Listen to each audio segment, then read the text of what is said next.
For many years, I have taught skills like confidence to emerging leaders.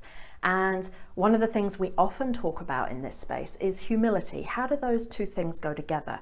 How do we be confident? How do we also be humble? And humility is such a critical leadership skill, such a critical life skill. And sometimes I think, particularly here in Aotearoa, where we are conditioned to be very modest, and humility is so important, kind of goes alongside our integrity. We sometimes confuse, I think, this need to be humble with a more modest approach to the point of self-deprecation.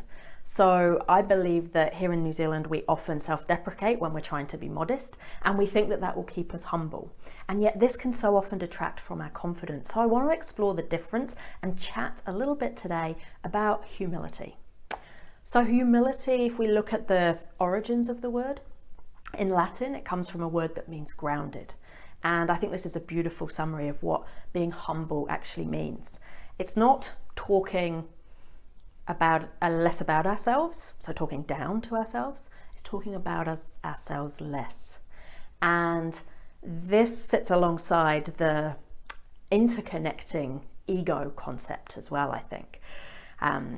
When we think about humility and being ego-less, really important from a leadership perspective, it's saying, I'm not here to be right, I'm here to get it right. And what that means is we'll be curious, we won't assume, we'll ask questions, we'll listen. We won't think that our opinion and our expertise is the best or the only one in the room. And of course, we can be humble while still owning all of our strengths and experiences that we bring to the table. And I think that's the key difference here. For me, it's the confidence in our strengths and our ability with the humility not to be an ass about it, and the admission that we've always got more to learn.